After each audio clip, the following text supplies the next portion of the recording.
Well, ladies and gentlemen, as you're all aware, the next session has the subtopic of a Brazilian journey through coffee cultivation, evolving trends, and new horizons.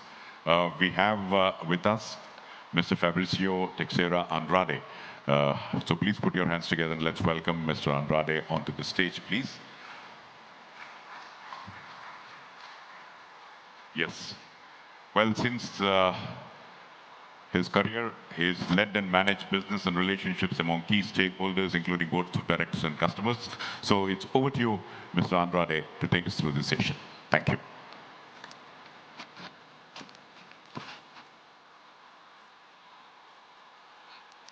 So good morning, coffee people from India and other places. I don't want to get much of the time of these 20 minutes I have, congratulating and thanking everyone because I have just done it in the opening ceremony. But I want to thank two persons that invited me to come to this event. Komal, coffee producer here in India, and also Mr. Mandapa from the Indian Coffee Board. Thank you very much. I was asked to talk a little bit about a Brazilian coffee journey through coffee cultivation, the first part. But I decided to change it a little bit and bring some practical tips in coffee management. The main variables that leads to bottom line results, financial results. Of course, they are not the only things that matter in a business. There are other stakeholders that are purpose, meaning, sustainability. But here I'll be focused on some practical tips that they were learned out of studies, but honestly with you, out of many mistakes that I have made along the way. And I know that they will not be 100% applicable to India coffee production. But at least I hope that they will be bringing some insights for you, some questions. But don't take them and apply, copy and paste. Reflect, think, talk to other people before taking my advices very seriously. They might be wrong even for Brazil, and they can be even not applicable to India situation. So are only my experience.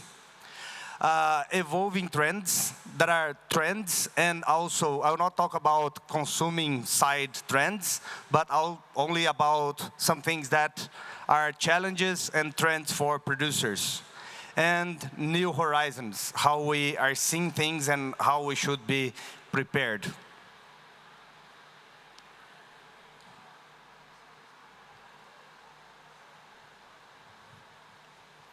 How can I change the slide? Oh, there you go. I only talk a little bit about our company in Sun Coffee because I want to share a little bit of a collective initiative that we started in 2000, bringing 20 growers together. So I hope it also brings some insights for you because collective initiatives, they are powerful to give opportunities to producers that are not able to do everything by themselves. So Sun Coffee is an independent B Corp certified specialty coffee cooperative from Brazil with a strong focus on direct relationships and ESG initiatives. You can give it a check in our Instagram page, website, YouTube. It's suncoffee.br.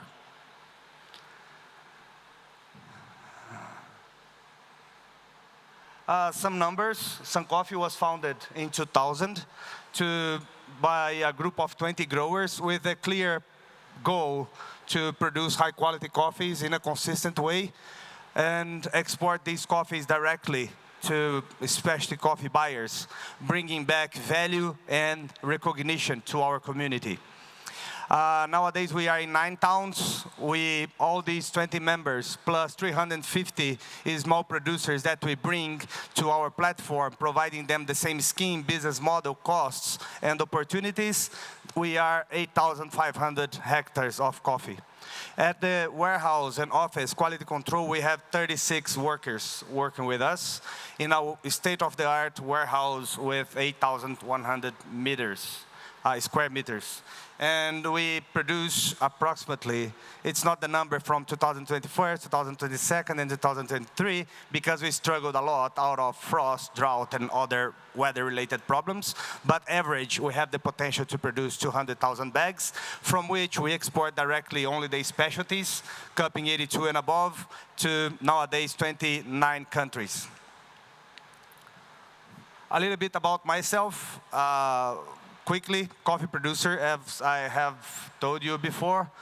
General manager of Samambaia Farm, one of the member farms of this cooperative, nowadays with 920 hectares of coffee. And I am CEO of the Sun Coffee, the cooperative. And recently, in March, I was honored by an invitation to be the president of National Coffee Commission of Confederation of Brazil Livestock and Agriculture. And I accepted that because I want to give back to the society in return and to coffee supply chain everything that I received. And I'm trying to learn and also to contribute a little bit.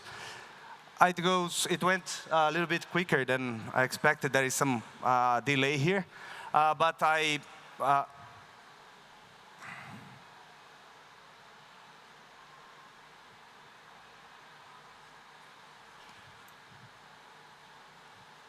can anyone help me here, please? Because it's not working properly.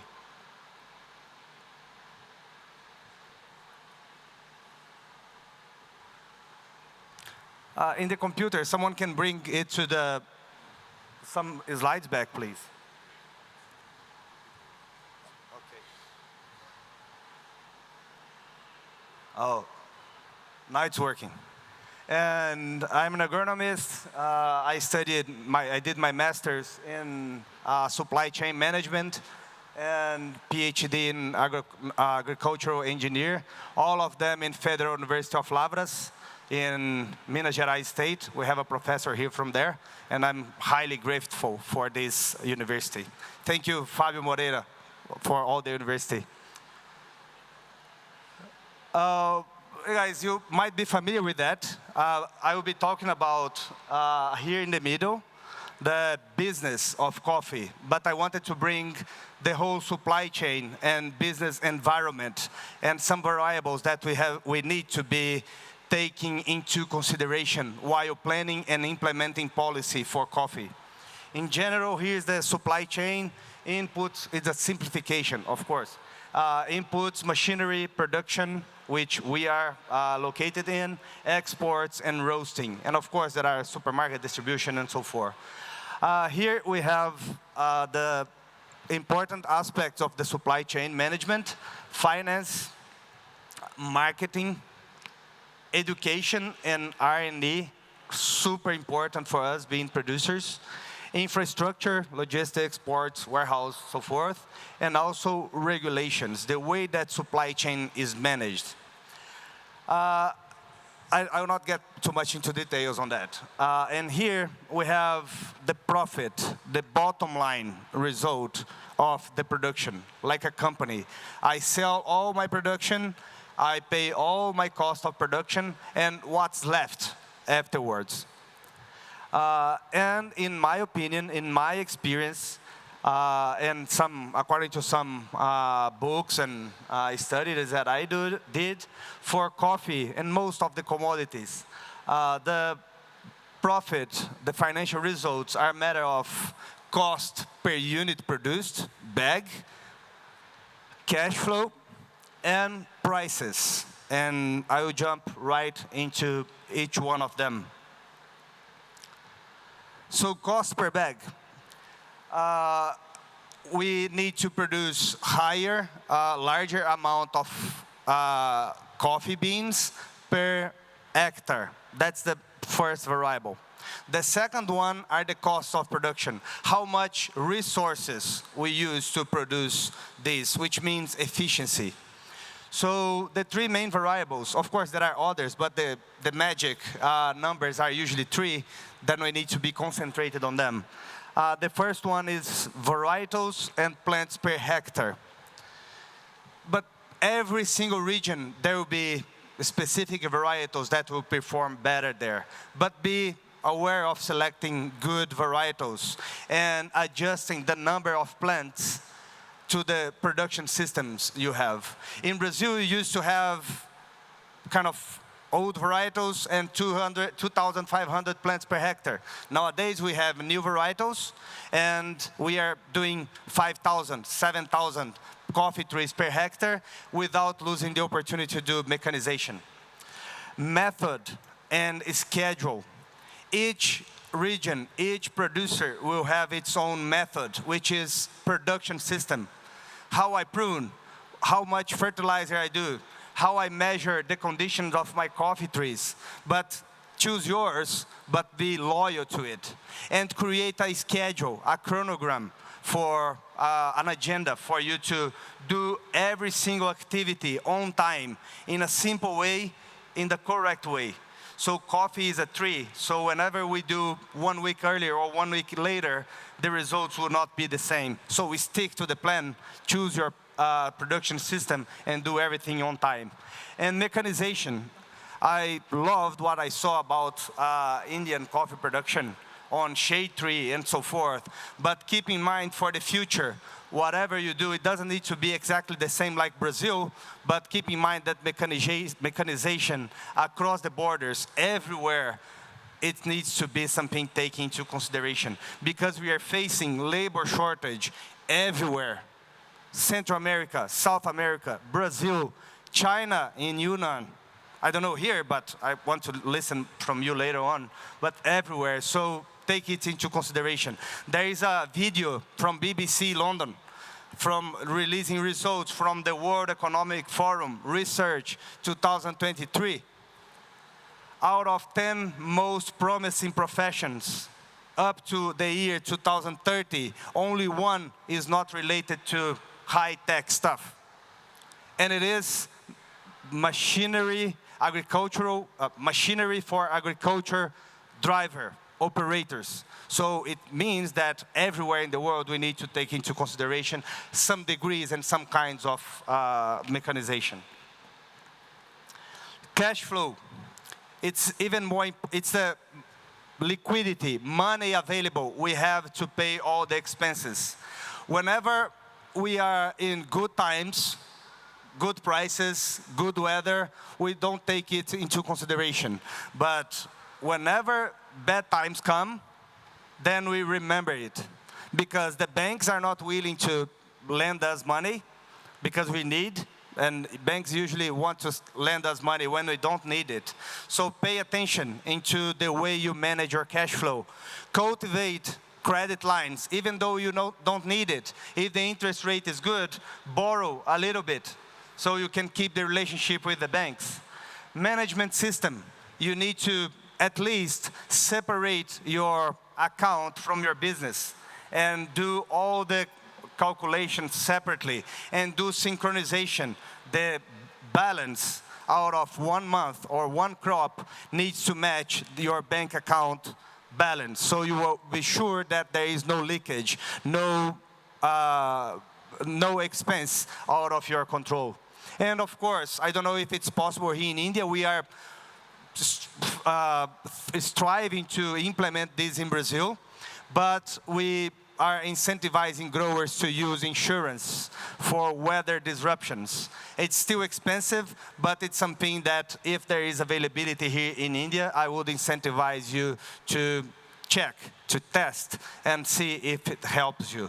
Because whenever you have, for Brazil, hail rains, droughts, frost, then you see that it's important to have some kind of insurance.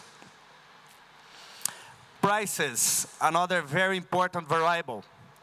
In Brazil, we have tools to sell our 2 or 3 crops ahead. And we set the prices and the quality specification for the future. They are called forward. You deliver the coffee and you receive in the future. It's a good tool, but don't sell more in the future than 20% of your total production. Because if you sell more and your production drop in the future, you will not be able to perform the contracts. Another tip, do sell and take into consideration forward contracts when kind of the benchmarks, either for Robusta in London or New York for Arabica, they are high, because it means that it can go down. Because take Arabica, if you start selling forward contracts when New York is 120, it doesn't make sense, because the high likelihood, the probability of the market going up is higher than the market going lower. So whenever New York, I would talk about New York because I'm not an expert in Robusta. Whenever New York, but the reason is the same. Whenever New York is $1.80 upwards, take into consideration doing forward contracts. Other thing, but don't sell more than 20% in futures. Other thing is barter. It's very, very common in Brazil. Instead of paying for the fertilizers, agrochemicals, machinery, fuel, we change these resources by bags of coffee. So it's an amazing tool, and we are able to hedge, to fix the price that we are selling our goods, our coffees, and we are also able to fix the cost of production because we have everything set at once. So it's a very smart tool, and this one, I believe it can be more widely used if they are available in India. Quality, it's another aspect, not only about the specialty coffee. Even if we are commodity producers, we need to be seeking to produce the quality that has more value into the market.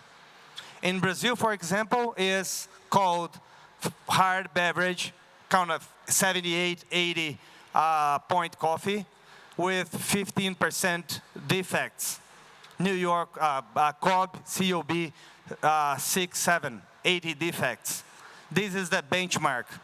So whatever we produce below than that, we struggle to find customers to purchase, and the price is discounted. So we need to set our operation, the plans, the management system to produce the quality of coffees that have more liquidity, you find easier to sell, and have more value for you. Everything that you produce below that, you are losing money. So, but for those that are doing commodity, especially coffee, then you need to find your customers, what are the coffee they are looking for, and then focus your operation on that. Relationship. It's important not only for producers that export directly, like Sun Coffee and many of you, because in the SCA says that value in coffee, intrinsic attributes, extrinsic attributes, and relational attributes. In all the business, everywhere, relationship brings loyalty, bring trust, bring more value into the business. So don't be trapped, don't only have only one option, but whatever you start doing business and selling your coffee to a dealer, a trader, a roaster, importer abroad that you feel comfortable with, that you trust, stick to it, because it will be bringing value in the long term. Trends and new horizons. For us in Brazil, they are the most important one. Climate change and growers, co-workers succession. Climate change, irrigation, a possibility, but it's short-term and non-structural solution. We need to be learning from Indian coffee producers to have more diversity, to have deeper roots in our soils, and to have more resilience in all our coffee production. we are going this direction, and I hope that it works because the situation is not good in Brazil about climate. Grower succession. We need to not only try to bring more compensation. The new generation don't work only out of a paycheck in the end of the month. We need to bring them together to the community, understanding that coffee is cool, understanding that they can be rewarded, recognized, bringing them purpose and meaning in life. And of course, using technology in our production systems. Then we'll be able to attract the younger generation. Consolidation of companies in every step of the supply chain. It's a trend. Kind of roasters, supermarkets, roasters, importers, exporters, and eventually in the future farmers. So something that we should take into consideration. And whenever consolidation takes place, wherever it happens, efficiency is important to be competitive or working in niche markets with high quality products. Rapid growth in Robusta coffee production, volume and quality. What will be the implications? Will there be implications in coffee consumption? Will there be implications in environment? Will there be implications in what are the countries that will be kind of transferring the cost of production in the midterm to the market? Because so far, Brazil, being the most efficient Arabica coffee producer, it's been passing its cost of production to the C market in the midterm. With the growth in Robusta, even in Brazil, will it not change? So some questions that we need to take into consideration. And I want to make clear that I'm an Arabica producer, but the coffee species, it's only the vehicle, the mean.